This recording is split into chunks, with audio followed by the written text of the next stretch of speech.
Okay, so I'm going to present a joint paper with Fanny Henriet at Paris School of Economics and University Paris 1 about shale gas. The title is there, Should we extract the European shale gas, the effect of climate and financial constraints?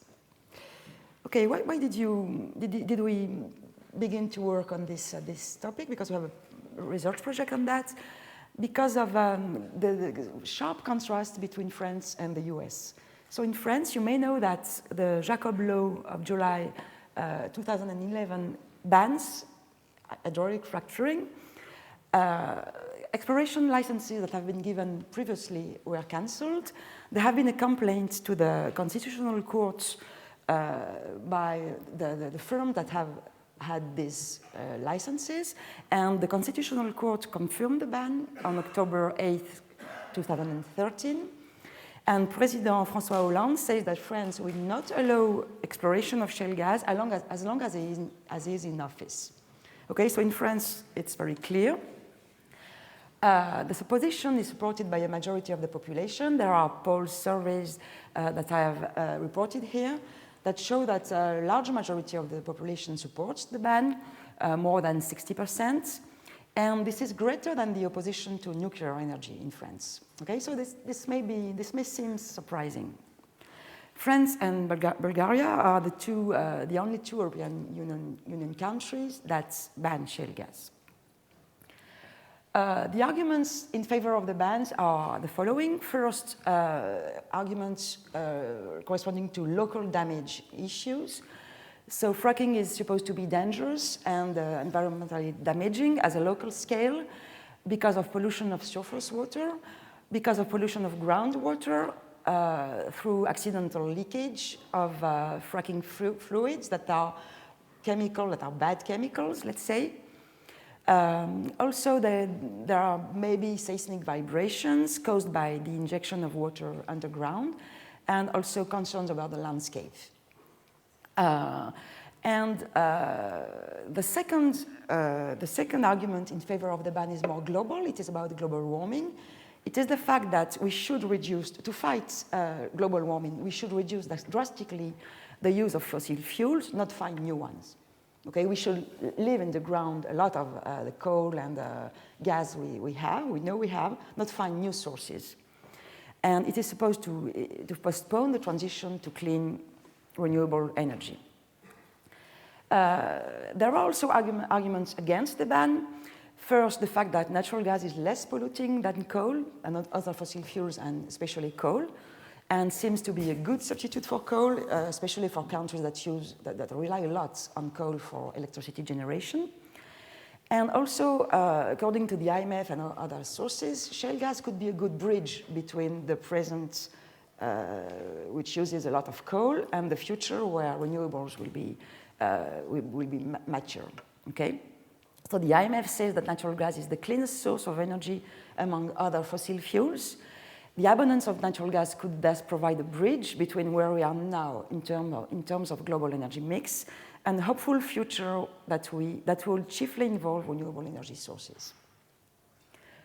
There is an enormous contrast between the position held in France and the US case.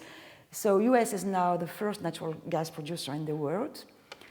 Shale gas is gradually replacing coal for electricity generation. In the picture here, you see substitution at work, okay?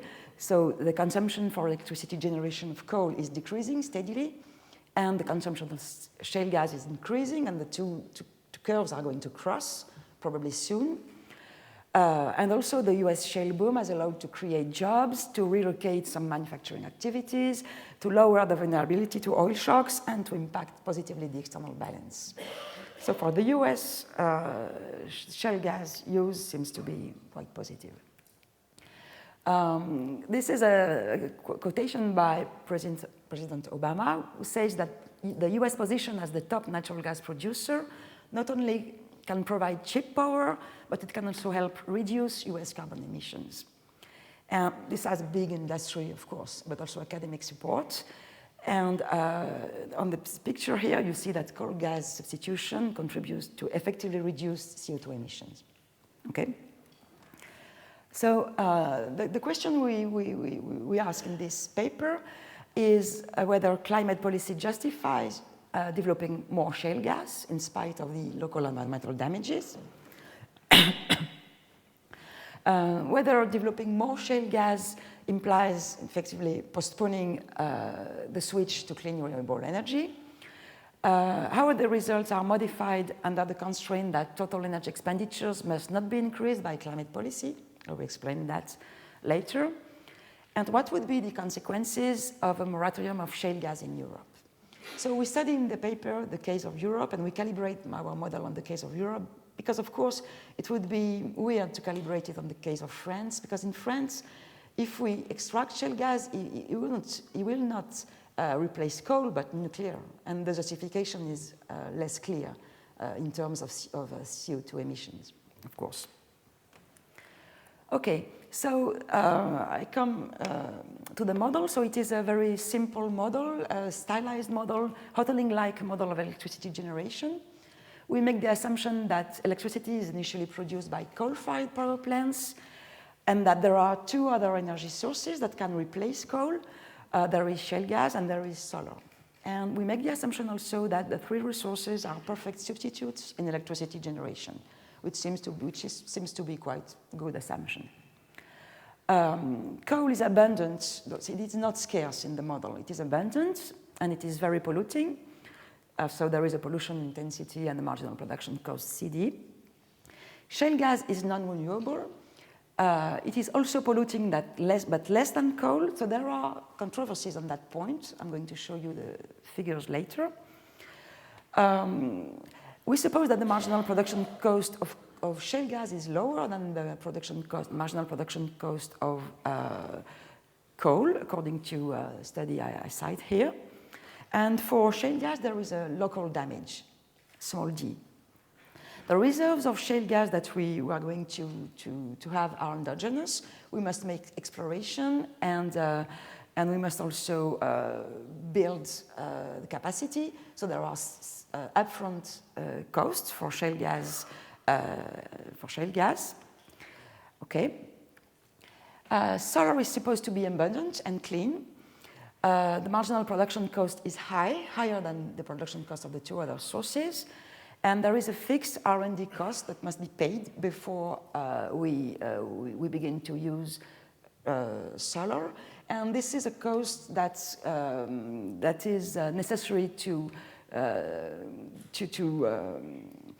solve the intermittency problem, basically. Also, okay, so it is a cost of developing storage, for instance, storage solutions, or improving the grid, and so on. I'm happy to see that Philippe Aguillon is not here, because we suppose that there is an exogenous technical progress on this cost, and of course, it is he wouldn't like this assumption. The combustion of coal and shale gas generates carbon emissions that accumulate into the atmosphere. Here, the formulation is similar to the one of Chakravorty and Al. And climate policy is a cap on the atmospheric carbon concentration, just a cap, no damage function. Okay, there is a cap that must not be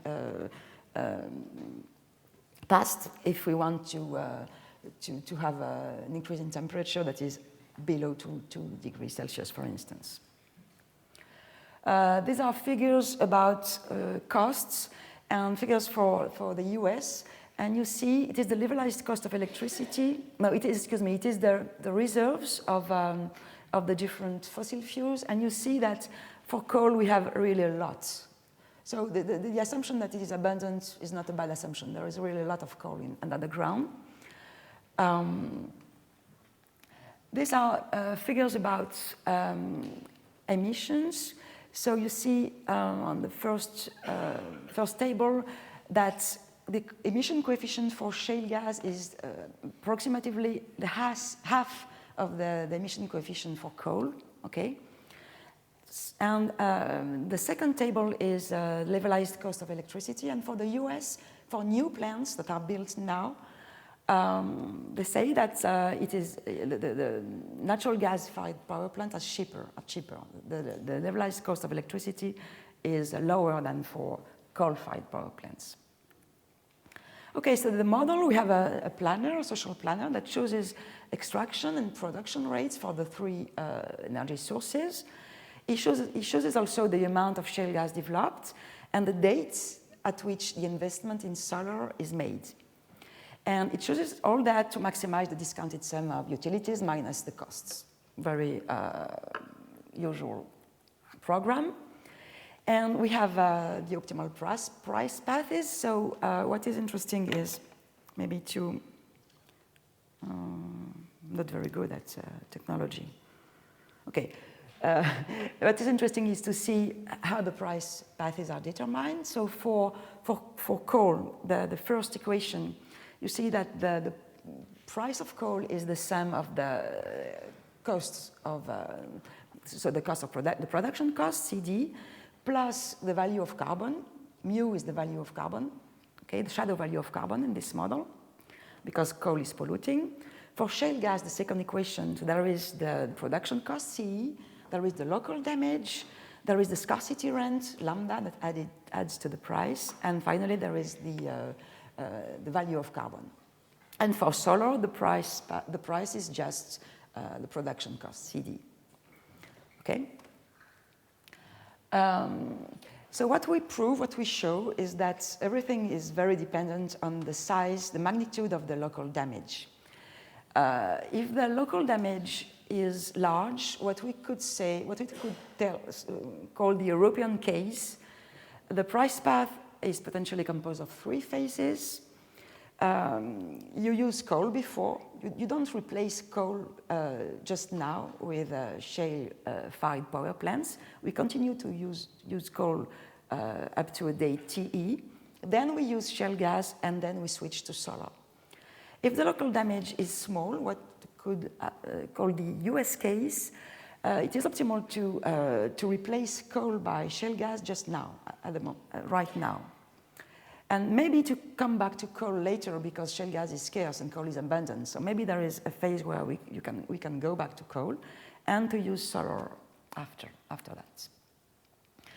The quantity of shale gas explored and the date at which we switch to solar are chosen optimally, according, of course, to optimality conditions that are there. I skip that. More important, the optimal succession of the sources, energy sources, as a function of the stringency of climate policy. So in the first case, I represent what happens for large local damage. If the climate policy is very lenient, we are on the right of the axis there. Z bar is high. In this case, we do not introduce shale gas. We use coal and we switch to solar at some point to respect the climate constraint.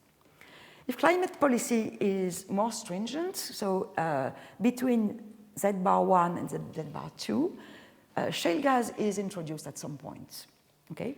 And if climate policy becomes more stringent, even more stringent, if Z bar is under Z bar 2, now coal is completely evicted. We do not use coal. We never use coal, okay? Completely evicted by shale and by solar. If the local damage is small, when the climate policy is stringent, is lenient, excuse me, we use shale, coal, and solar. And if it becomes more stringent, coal is completely evicted. So the stringency of climate policy, of course, is very important. Here I show, let's say, ISO curves, ISO shale gas use curve. These are the curves corresponding to a given quantity of shale gas explored and extracted, XE. So what we see in the horizontal axis, it is the stringency of climate policy. In the vertical axis, it is the local damage. What we see is the arbitrage. Okay, there is clearly an arbitrage between the stringency of climate policy and the magnitude of the local damage. The more lenient climate policy, the higher, the smaller local damage you accept. But the more stringent climate policy, the higher local damage you accept for a given quantity of shale gas you explore and extract. What we show is that when climate policy, when the local damage is large, when climate policy is lenient, there is few or no shale gas developed. We use mainly coal before the ceiling. The more stringent climate policy becomes, the more interesting is the use of shale gas because of its lower carbon content. And so it is optimal to develop more shale gas and to use it earlier and to use less coal. And the switch to solar happens earlier. When the climate policy becomes more stringent, the switch to solar is brought forward. Okay? When the local damage is small, let's say the US case, it's more complicated. You can see that if shale gas is not polluting, the more stringent climate policy, the more shale gas is developed. If shale gas is almost as polluting as coal, the more stringent climate policy, the less shale gas is developed. So things are more complicated than the first case. And what we show is that if the price elasticity of electricity demand is low, in fact, the more stringent climate policy is, the more shale gas is developed, so as in the previous case. So we make there an exercise that is a bit different. We suppose that we want to make the energy transition to respect the climate constraint without increasing energy expenditures. We could say that it is the French case. In France, we always say, okay, we are going to make an energy transition, but without increasing expenditures because of budget constraints and so on. So we wonder what happens if the present value of total energy expenditures remains the same, what it is absent climate policy. That is to say, if the large local damage, absent climate policy, what happens? If the local damage is large, coal is used alone. If the local damage is small, shale gas is used first, then coal. And solar is never developed if there is no climate policy. Okay? And this costs a given amount, and we want to see what happens if we introduce the climate policy and we constrain expenditures to be the same as without climate policy. What we show is that the constraint increases the monetary costs of energy generation, extraction, investment, and so on, but has no effect on the non-monetary costs, on the external costs, on the damages, okay? Because it doesn't bear on the damages. Damages are not really paid. It is a shadow cost, okay? It's not really paid. So energy expenditures increase only the monetary costs. And so when there is this constraint on energy expenditure, there is a big incentive to develop more shale gas and to extract it earlier. And in the realistic case of a low price elasticity of electricity demand, we find that binding financial constraints leads to developing more shale gas and postpones the switch to solar. Okay? Now we do simulations. We calibrate the model on the European case. We are not really confident in our calibration because it's difficult to find data on shale gas, on the cost of shale gas, the marginal cost of exploration, and so on. And also it's difficult to find good data on the cost of what would be the cost if we replace totally fossil fuels by solar. Okay, so there is for France there is a report by ADEME that you may know that tries to give figures for that, and we use this report, but okay, we are not totally confident in the calibration. We do not calibrate, of course, the local damage because we cannot find data for that. And so what we do is that we make several assumptions: large local damage, small local damage. And we find that if the local damage is quite large, 3/4 of the cost of shale gas, it is optimal to switch from coal to shale gas in 30 years and from shale gas to solar in 34 years. So basically, very few shale gas is extracted. Okay, if the local damage is large, in the case of Europe, we don't have to extract shale gas. If the local damage is 1/4 of the cost of shale gas, the unit cost of shale gas, coal is completely evicted by shale gas. Now we have to use shale, a lot of shale, okay? And for a local damage that is 0.4 times the cost of the unit cost of shale, it is optimal to switch from shale gas to coal in 60 years and from coal to solar in 62 years. So basically we evict totally coal. Coal is totally phased out. Okay, so the sensitivity to the local damage is huge, and we have no data on that. And it is very difficult to have some. As I don't have much time, I just want to talk maybe about future research. What we want to do is to explore, because this is a simple model, and we see that we have a lot of other aspects of the shale gas problem to explore. So we have begun to work on the first point first bullet that here on the slide, to work on a quite different model to study leakage effects, potential leakage effects. In a two-country model, one with a climate policy and the other one without. The first one substituting shale gas to coal at home, but exporting its coal. Let's say it's the US, okay? And we want to see what happens in this case. Is there a big leakage, and is the leakage effect able to lead to an increase in world emissions in spite of the climate policy at home? We also would like to study more political economy aspects. For instance, in France, it's funny to see that we do not only ban the exploitation of shale gas, but also the exploration. We don't want to know what we have. So why is it the case? What is the... do we think that if we know what we have, we won't be able to prevent us from exploiting it? So maybe it's an interesting resource question.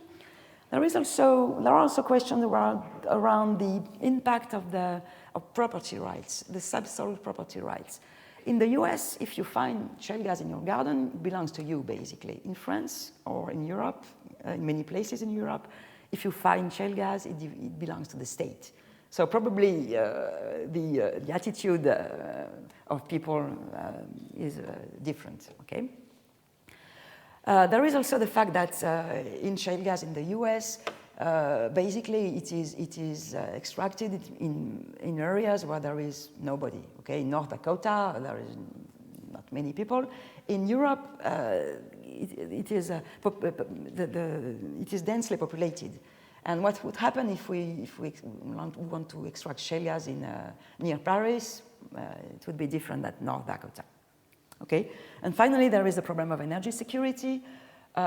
In Europe, maybe it would be better to have shale gas at home rather than importing from Russia. Okay, so this may be also an interesting question. Thank you.